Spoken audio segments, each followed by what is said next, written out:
ग्रामीण भागात पूर्वी तमाशांचे फड लागणं ही काही नवी गोष्ट नव्हती। कालांतरानं यात्रा, जत्रा, उत्सवापुरता तमाशा किंवा लावणीचा कार्यक्रम मर्यादित व्हायला लागला।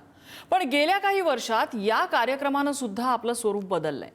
बदल व्हायला कुणाची काही हरकत खरं तर नसते, पण हा बदल कसा होतोय, तो खरंच पचणारा आहे का, असे अनेक प्रश्न जेव्हा वारंवार विचारले जातात तेव्हा त्या बदलाची चर्चा करावी लागते।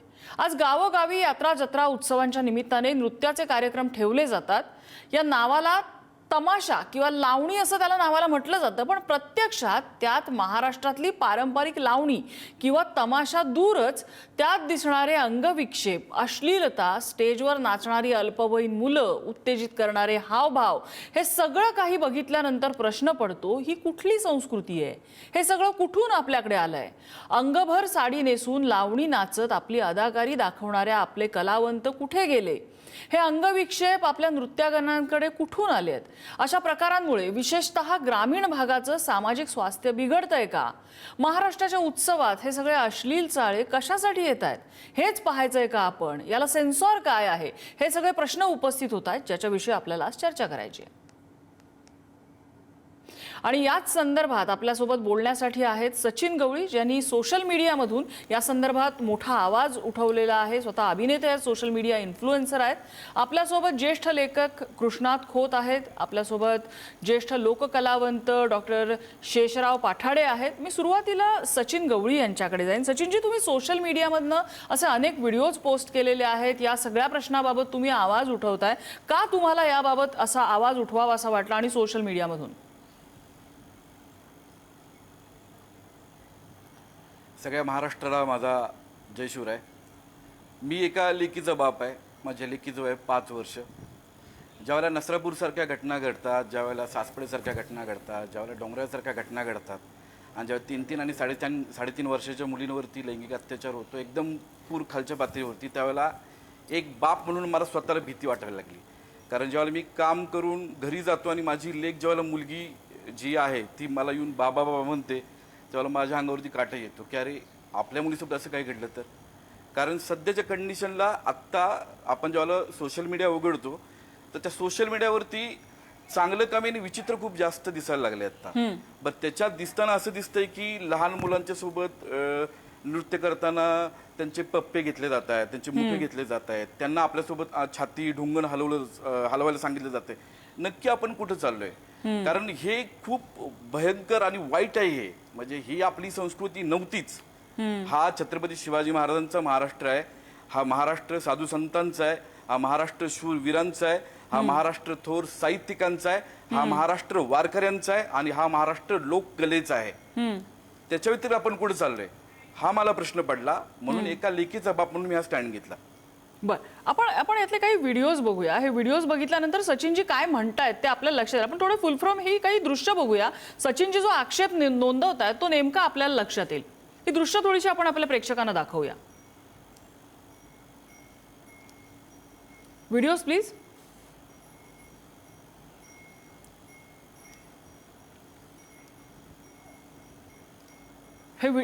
हे व्हिडिओज थोडेसे आपण आपल्या प्रेक्षकांना दाखवूया। हे जे व्हिडिओज आपण प्ले करतोय आपल्या स्क्रीनवरती, हे व्हिडिओज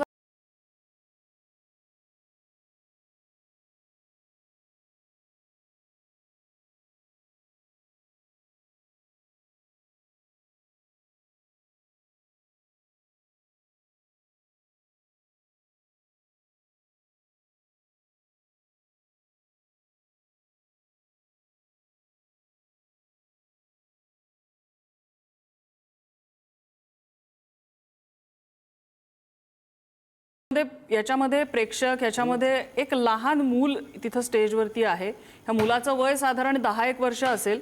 त्याचा चेहरा मी ब्लर केलेला आहे कारण त्या मुलाचं सोशल स्टँडिंग काहीतरी असेल, त्याचे पालक असतील, त्या मुलाला समाजात कुठेही आता त्रास होऊ नये म्हणून त्याचा चेहरा आम्ही आता ब्लर केलेला आहे। त्या मुलाला आता काय कळत असेल तिथं स्टेजवरती काय होतंय? मला डॉक्टर शेषराव पाठाडे यांच्याकडे जायचंय। पाठाडेजी, आता हे जे तमाशा किंवा लावणी कार्यक्रमाच्या नावाखाली हे जे काही प्रकार चालतायत, त्या स्टेजवरती ही लहान मुलं नाचतायत, तरुण मुलं, कदाचित त्यांची 17-18 वर्ष वय असतील अशी मुलं तिथे जाऊन नाचतात। ही अंगविक्षेप त्या मुलींचे बघतायत। तुम्ही एक लोककलावंत म्हणून ह्या सगळ्याकडे कसं बघताय? मला या ठिकाणी प्रकर्षानं सांगायचं की लोककलेचं पावित्र्य आज म्हणजे नष्ट पावत आहे, ते जपलं जावं. माझे गुरुजी लावणी सम्राट ज्ञानोबा उत्पात म्हणत असत की अभंग हे मराठी शारदेच्या हातातील टाळ आहेत, तर लावणी ही मराठी शारदेच्या पायातील चाळ. चाळ म्हणजे नुपूर, अशा अर्थानं रुक्मिणीच्या पायातील नुपूर असं आध्यात्मिक अधिष्ठान याला आहे. आणि हे पावित्र्य, ही लोककला आज हल्ली या डीजेच्या तालावर लावणी आणि काहीतरी दौलत जादा याच्यावर थोडंसं नृत्यांगना, म्हणजे त्या अस्सल पारंपरिक नृत्यांगना नाहीत.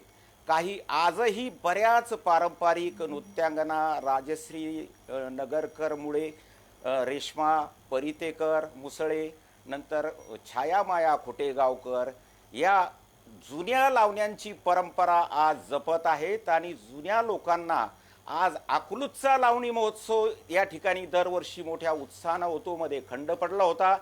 तर अशी ताकदवान आणि प्रभावी सामर्थ्य असलेलं केवळ मनोरंजनच नव्हे तर संस्काराचं आणि एक महत्त्वाचं, लावणी म्हणजे केवळ शृंगार नव्हे, उत्तान शृंगार नव्हे, त्याच्यात अध्यात्म आहे, नीतीचा उपदेश आहे. अशा वेगवेगळ्या आध्यात्मिक धार्मिक विषयावरच्या लावण्या आहेत.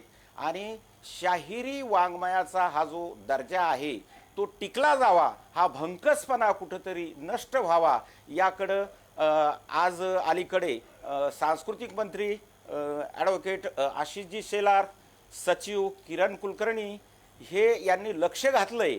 आणि हा हिडीस प्रकार हाणून पाडण्यासाठी आता लोककलावंतांच्या वेगवेगळ्या संघटनांच्या सूचना मागितलेल्या आहेत की हा प्रकार कुठंतरी थांबला पाहिजे. ही आपली संस्कृती आहे, ही कुठंतरी याची जपणूक झाली पाहिजे. आणि हल्ली लोककला, तमाशा, लोकनाट्य, लावणी याच्यातून जे बोधामृत पाजलं जातं ते खऱ्या अर्थानं समाजाला सांगण्याची गरज, दाखवण्याची गरज आहे. एक कलावंत म्हणून मला हे प्रकर्षानं जाणवतंय. हे जे स्क्रीनवर चाललेले व्हिडिओज जर तुम्ही व्यवस्थित निरीक्षण त्याचं जर केलं ना, तर या व्हिडिओजमध्ये तुमच्या लक्षात येईल ह्याच्या पाठीमागचे जे बॅनर्स आहेत, गावोगावच्या जत्रा आहेत, अहिल्यादेवींची जयंती आहे, शिवजयंती आहे, डॉक्टर बाबासाहेब आंबेडकरांची जयंती आहे, कुठल्याही गावच्या जत्रा याच्यातून सुटलेल्या नाहीयेत. म्हणजे असं होतंय की महापुरुषांच्या जयंती आहेत, जत्रा आहेत. मध्ये तोडतो. हा, बोला बोला बोला सचिन बोला. ताई सॉरी मध्ये तोडतो. कालच्या आज अण्णाभाऊ साठेंची जयंती आहे. म्हणजे ज्यांनी आपली जी कला आहे, लोककला साता समुद्रा पार नेली, त्यांच्याही जयंतीला काल बाईंनी खूप विचित्र डान्स केलेला आहे. आणि ते तुम्हाला सोशल मीडियावर बघायला पण मिळते. खरंच दुर्दैव आहे. म्हणजे एकंदरीत आपण देवी देवतांच्या यात्रेमध्ये करतो.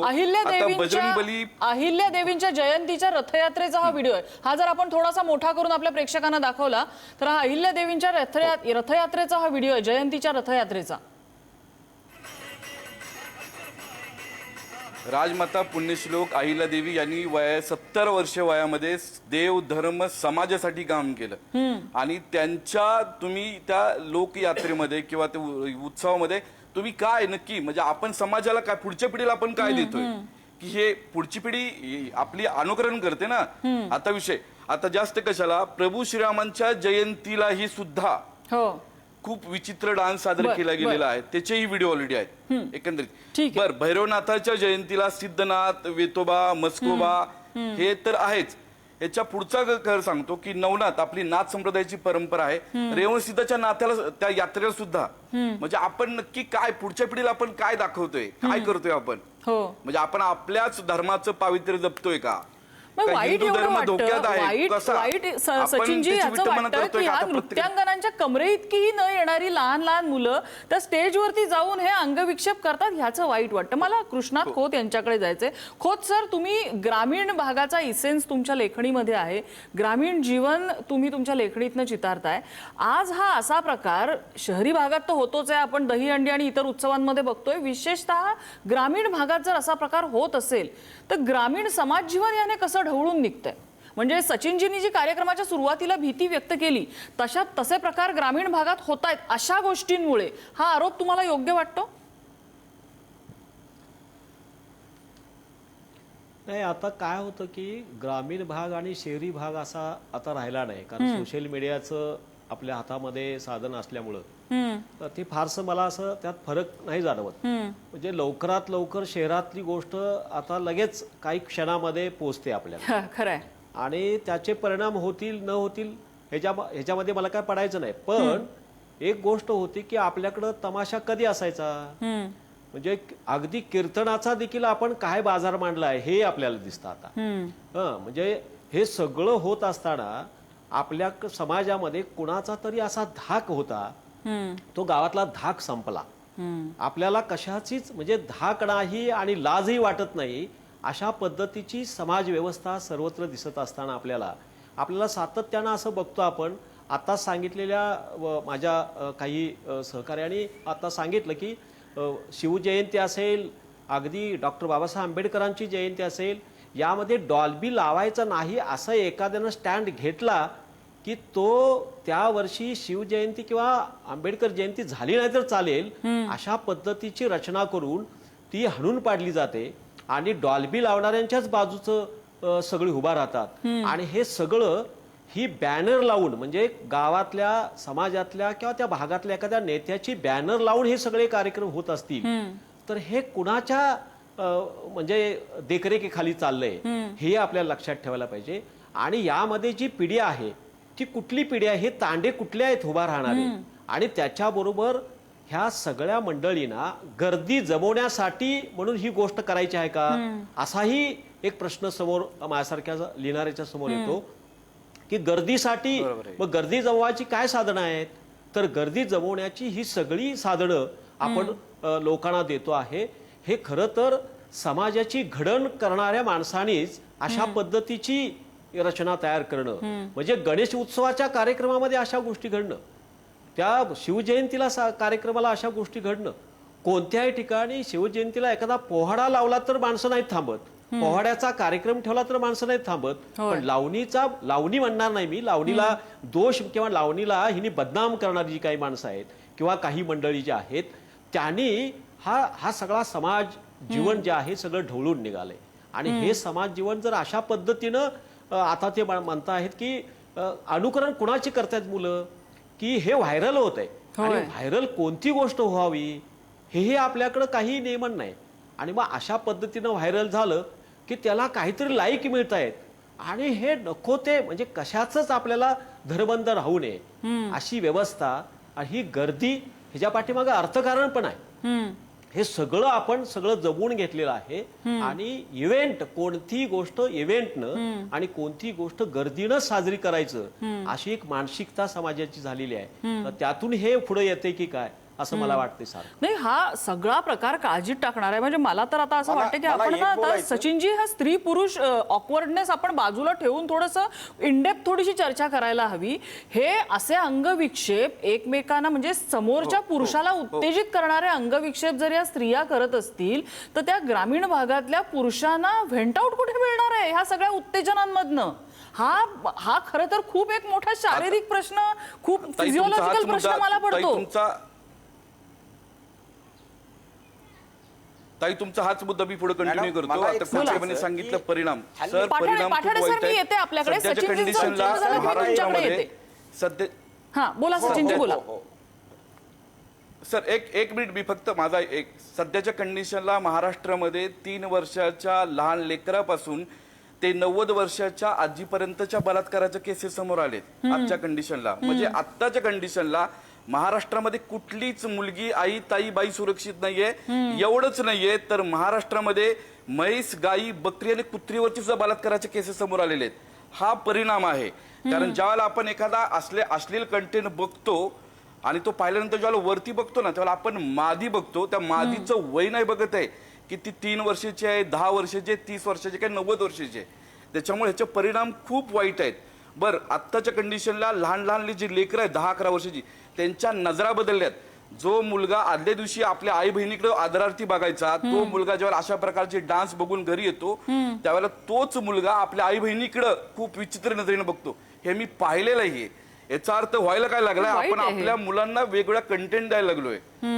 हा विषय आहे. आणि छत्रपती शिवाजी महाराजांच्या काळामध्ये पर स्त्रीकडे वाकडे नजरेनं पाहिलं तर महाराज चौरंगा करायचे.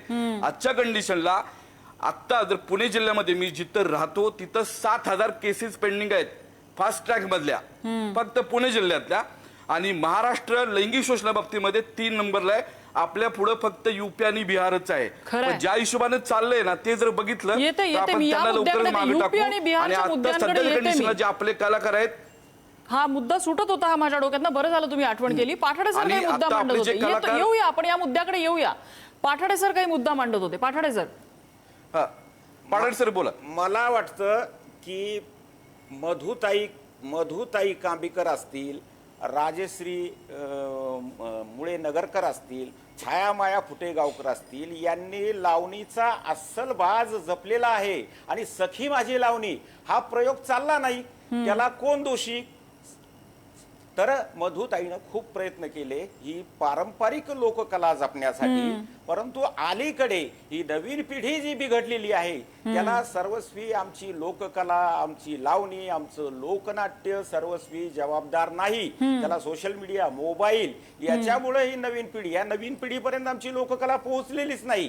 त्यासाठी शासनाने आता ठोस कृती कार्यक्रम हाती घेणं गरजेचं आहे. आणि पारंपरिक लोककलाची ही पताका अशीच फडकवत ठेवण्यासाठी काही कलावंतांचा सन्मान, पारंपरिक लोककलेच्या संवर्धनासाठी काही प्रयत्न, ठोस प्रयत्न होणे आवश्यक आहे. तरच ही कला खरी ताकद, किती सामर्थ्य या आमच्या लावणी लोकनाट्य तमाशामध्ये आहे हे निश्चितच एक अभिनंदन शासनाचं करायला पाहिजे की रघुवीर खेडकरांना पद्मश्री दिली, फार मोठा सन्मान त्यांचा केला. म्हणजे एकूणच ढोलकीलाही पद्मश्री मिळालं आमच्या घोटकर गुरुजींना. अनेक लावणी कलावंतींना संगीत नाटक अकादमीचे पुरस्कार मिळाले. हे काही हिडीस प्रकारासाठी दिले गेलेले नाही. त्यांनी पिढ्यानपिढ्या त्यांच्या उद्ध्वस्त झाल्या ही पारंपरिक लोककलेची जपणूक करण्यासाठी. नाही, जसं मी सुरुवातीला म्हटलं ना, अंगभर साडी नेसून आपल्या अदाकारीला या लावणी साजरी करत होत्या. ती कला आहे आणि त्या कलेची मर्यादा त्या जपत होत्या. नऊवारी साडी असते. बरोबर. अगदी अगदी. मला मला मला ना खोत सरांकडे यायचंय. एक मिनिट तुमच्या बाबतीत बोलतो मी. पाडळ साहेब मी येते आता आपल्याकडे सचिनजी. मला खोत सरांना एक खूप महत्वाचा मुद्दा विचारायचा आहे. खोत सर, आपल्याकडे चित्रपटांना सेन्सॉर सर्टिफिकेट असतं, नाटकांना सेन्सॉर थ्रू जायला लागतं. म्हणजे इतकं की ए सर्टिफिकेट असलेल्यांना 18 वर्षाच्या खालची मुलं त्या सिनेमागृहात किंवा नाट्यगृहामध्ये ID दाखवल्याशिवाय जाऊ सुद्धा शकत नाहीत. असे खुल्या मैदानात होणारे हे खुले कार्यक्रम, ह्याच्यावर सेन्सॉर कोण आणणार, कसा आणणार? आता गव्हर्नमेंटने ह्याच्यामध्ये हस्तक्षेप करायची वेळ आली आहे का, आणि करायचा कसा? हे जर अशा पातळीवर होत असेल तर, आणि त्याचा असा समाजावर परिणाम होत असेल तर. नाही, गव्हर्नमेंट हस्तक्षेप केलेला दाखवेल कदाचित. आता तुम्हाला मी सांगतो की अगदी 5,000 लोकसंख्या असलेल्या गावामध्ये जर शिवजयंती 19 मंडळ जर शिवजयंती साजरी करत असेल, 20 किंवा 25 मंडळ जर साजरे करत असेल तर त्या मंडळानं साजरं करायला हरकत नाही, त्याबद्दल कुणाला दुमत नाही. पण एखाद्या मंडळानं जर डॉल्बी किंवा अशा पद्धतीचा कार्यक्रम काही लाखाचा आणला तर दुसरं मंडळ त्याच्यापेक्षा जास्त लाखाचा कार्यक्रम आणायचा. ही स्पर्धा जी आहे, ही स्पर्धा, ह्याला अभय कुणाचा आहे? ह्याला कोण स्पॉन्सर करतंय? याच्या पाठीमागा स्पॉन्सरशिप कोणाची आहे? आता सेन्सॉरशिप हा मुद्दा पुढचा राहतो, पण स्पॉन्सर कोण कोण करतंय, की कोण येते स्पॉन्सर करायला नेमकं, आणि ही गर्दी कोणाला जमवायची आहे? हे रॉ मटेरियल कुणाला पूर्णपणे रॉ मटेरियल म्हणून वापरायचं आहे याचा कधीतरी आपल्याला विचार करावा लागेल ना. हे तांडे हे कळप कुणाला पाहिजे आहेत, अशा पद्धतीची मानसिकता घडवणं नंतर झालं, पण हे एकत्र करून तांडे उभा कुणाला करायचे आहेत. आणि याच्या पाठीमागं समजा अगदी एखादं जर काय असं तुम्ही म्हणता तशी सेन्सॉरशिप लावली, तर या सेन्सॉरशिपला पूर्णपणे नेस्तनाबूत कोण करतंय, त्या असणाऱ्या प्रशासकीय अधिकाऱ्यांना कोण चाप देतंय किंवा कोण जाब विचारतंय, की अगदी गावातला एखादं मंडळ गेलं लगेच की लगेच ती सेन्सॉरशिप सगळी नष्ट होऊन जाते. म्हणजे कोणती समाज सेन्सॉरशिप नावाची गोष्ट संपली, आपली कुटुंब व्यवस्था संपली, तसं समाज व्यवस्था देखील अशा पद्धतीने संपून जाते. आणि एकदा समाज व्यवस्थेतला धाक संपला, कुटुंबातला धाक संपला, आपली कुटुंब विभक्त झाल्यानंतर तो धाक कमी कमी होत गेला आणि ह्या कुटुंब व्यवस्थेमध्ये कुणीच कुणाला विचारायचं नाही. तसं समाजामध्ये देखील गावामध्ये मी फिरत असताना गावातला एखादा प्रमुख माणूस जर दिसला तरी देखील माणसं आदरानं त्याच्याकडे बघायची. आता आदर वगैरे ह्या सगळ्या गोष्टी नष्ट झाल्यात. ही मूल्यव्यवस्थाच नेस्तनाबूत जर होत असेल तर ही सेन्सॉरशिप आणि ही स्पॉन्सरशिप याचा विचार करणं म्हणजे कुणाच्या हातात आहे हे बघायला पाहिजे. सेन्सॉर काय, तुम्ही सेल्फ सेन्सॉरशिप आहे आता ही. अगदी अगदी खरं आहे तुम्ही म्हणताय ते. कारण आता स्क्रीनवरती दिसणाऱ्या ज्या अनेक नृत्यांगना आहेत यातल्या कितीतरी जणी ह्या अनेक राजकारण्यांच्या कदाचित वाढदिवसाच्या कार्यक्रमात सुद्धा नाचलेल्या आहेत, ज्याच्या आम्ही माध्यमांमध्ये बातम्या केलेल्या आहेत, ज्या कार्यक्रमात गोंधळ झालेले आहेत, पोलीस बोलवावे लागलेले आहेत. सचिनजी, बिहार आणि उत्तर प्रदेशचा उल्लेख झाला. अगदी तुम्हाला सांगतो प्राण्यांचे, हा बोला बोला, प्राण्यांचे देखील म्हणजे अगदी बैलांचा नंबर आला म्हणून अशा कार्यक्रम ठेवलेले आहेत. बैलांचा वाढदिवस आठवतोय मला. अगदी हे काय अगदी मग हे अनुकरण करतो ना आपण. भविष्यात दुसरे ठेवतील. नाही सचिनजी, तुम्ही उत्तर प्रदेश बिहारचा उल्लेख केला, तर तुमच्या अनेक पोस्टमध्ये उत्तर प्रदेश बिहार आपल्याकडे येतोय असं तुम्ही म्हटलेला होतात. म्हणजे ही तिकडची संस्कृती आहे आणि तिकडच्या त्या भोजपुरी गाण्यांवरती नाचण्याचे अनेक कार्यक्रम आणि त्याचे व्हायरल रील्स आपल्याकडे येत होते. आणि कदाचित एक मुलाखत मी अशी ऐकलेली होती की हे चालतंय मग आम्ही हे का करू नये, असा यातल्या एका नर्तिकेने प्रश्न विचारलेला होता. नाही ना, तर ह्याच्यावर मी सांगतो ना, मी बोलतो भोजपुरीमध्ये तिकडे युपी बिहारला 2-3 ठराविक लावणी सम्राज्ञी आहेत. कोण मी बोलू, कोण बोलते?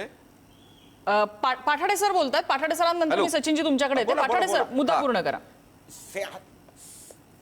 हा आता आपण सेन्सॉरचा मुद्दा या ठिकाणी उपस्थित केला. नियमावली लागू झाली पाहिजे. म्हणजे सेन्सॉर बोर्ड या लावणी लोककलेच्या जपणुकीसाठी 21 तारखेला मुंबईत बैठक झाली. त्याला बरखा अप्सरा जळगावकर, संघटने बाबासाहेब पाटील, वेगवेगळे अशोक जाधव, वेगवेगळे सुरेखा ताई पुणेकरही होत्या. आणि याच्यावर साकल्याने चर्चा झाली. शासनानं ठोस पावले उचलण्याला सुरुवात केलेली आहे सेन्सॉर बोर्ड संदर्भात.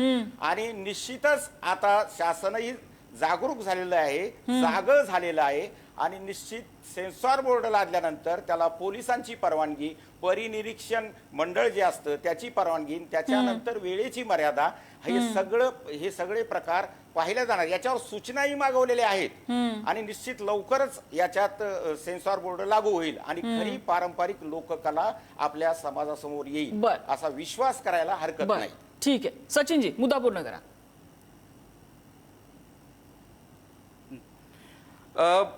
बिहार युपीमध्ये ठराविक अशा त्या नृत्यांगना आहेत. तो ज्या प्रकारचा डान्स करतात सेम आता आपल्याकडे ती पद्धत आलेली आहे. 80% आपल्याकडे ती आलेली आहे. आता फक्त आपल्याकडे शिल्लक काय राहिलंय की जो ठराविक कंटिन्यू ते हिप्स मुवमेंट करतात आणि पैसे कमरेमध्ये किंवा छातीमध्ये एवढंच फक्त आपल्याकडे बाकी राहिलंय. ऑलमोस्ट आपल्याकडे सगळं आलेलं आहे. आता जास्त कशाला तुमच्या माहिती सांगतो की एखाद्या देवीची यात्रा आहे, अंबिका माईची यात्रा आहे आणि पुढे गाणं लागलंय कुक कुक कुक चोली के पीछे क्या है, किंवा तू चीज बडी है मस्त मस्त, किंवा बाप तू बाप रहेगा. बरं, त्या अंबिका माईच्या गाण्यावरती, त्या काळूबाईच्या गाण्यावरती, किंवा त्या तुळजापूरच्या मी पाया झाले आतुर तुळजापूर, अहो किती विचित्र डान्स केला जातो. म्हणजे आपली महाराष्ट्राची कुलस्वामिनी अंबाबाई आहे, ती फक्त आपण यात्रेपुरती जत्रेपुरती आपण तिच्या पाया पडायला असतो का? आपल्या प्रत्येकाच्या घरामध्ये कुठे ना कुठली तरी देवी आहे. एवढं घाण, एवढं विचित्र त्या ठिकाणी डान्स केला जातो. मला हे कळत नाहीये की कोल्हापूरचं ट्रस्ट, तुळजापूरचं ट्रस्ट, काळूबाईचं ट्रस्ट किंवा आपल्या खंडोबारायचं ट्रस्ट कुठे इथे नक्की तुम्ही काय फक्त तिथं खुर्च्या गरम करताय का? एकंदरीत आक्षेप का इनडायरेक्टली नोंदवला देवी जात धर्मांचा अपमान होतो या ठिकाणी, देवी देवतांचा अपमान होतोय, खूप विचित्र डान्स केला जातो या ठिकाणी. बरं, ह्याच्या पुढचा भाग असा की ज्या प्रकारे तो डान्स सादर केला जातो तो एवढा घाण असतो, कारण ते मागचे जे शब्द देवी देवताच्या बाबतीत चालू असतात बघताना असं वाटतं की तर दोन्हीचा 36 चाकडा आहे आणि ह्यांना ओपनली भय आहे. मगाशी पाताळ साहेब म्हणले की सेन्सॉर बद्दलचा एक विषय, तर तुमच्या माझ्यासाठी सांगतो की मी ज्या वेळेला अशा प्रकारच्या पोस्ट करायला लागलो, मी अशा प्रकारे मी काय केलं, मी कोणाला शिव्या दिल्या नाहीत, मी कोणाला काही बोललो नाही. मी फक्त ढुंगण स्टार, ढुंगण नर्तिका, ढुंगण सेविका, ढुंगण सम्राज्ञी ह्या उपाध्या फक्त त्यांना दिल्या. अशा प्रकारचा मी पोस्ट करायला लागलो तर मला अनेक त्या नाचणाऱ्या तायांचे मला फोन आले, मेसेज आले, त्यांच्यातर्फे मला निरोप पण आले की आमचा व्हिडिओ काढायला सांग. म्हटलं का? तुम्हाला अश्लील आक्षेप सचिन नृत्य सर, करताना लाज नाही वाटत, लोककला तुम्ही पोस्ट केल्यावर तुम्हाला लाज वाटायला लागली. म्हटलं मी फक्त तुम्हाला आरसे दाखवायचं काम करतोय. हा, एक मिनिट मी कंटिन्यू करतो. बर. तर त्याच्यानंतर आमच्या एका ताईला म्हटलं तुम्हाला कळतं का, मी अनेकांना बोललो पण तुम्हाला कळतं का की अशा महिला तुमच्यामुळं कलावंत लहान मुलांचं मला एक मिनिट बोलू द्या, महत्वाचा विषय आहे, मला एक मिनिट बोलू द्या फक्त, एक मिनिट बोलू द्या, महत्वाचा विषय आहे, एक मिनिट बोलू द्या, मग तुम्ही बोला. मी म्हटलं ताई तुम्ही महाराष्ट्राचं बिहार करताय, आपली ही संस्कृती नाहीये, तुमच्यामुळे लहान मुलांचं लैंगिक शोषण वाढायला लागले, तुमच्यामुळे महिलांच्या वरती अत्याचार वाढायला लागलेत. तर ती समोरची ताई काय बोलली माहितीये का मला म्हणली लहान मुलांच्यावर लैंगिक शोषण होत असतील आम्हाला काही देणे घेणं नाहीये, बलात्कार वाढत असतील आम्हाला काही देणे घेणं नाहीये, तू कुठं राहतो, तुझा पत्ता दे, तुझा नंबर सांग आणि तू तिथंच थांब, मी बघ तुला काय करते. मी तिला स्पष्ट सांगितलं ताई माझं नाव गुगलला टाक, माझ्या घरापर्यंत मॅप येतो, मी तुझी वाट बघतोय, आता तुलाही डोंगर हलवायला जायचं असेल मला एक मिटिंग आहे, ठेवतो, जय शिवराय.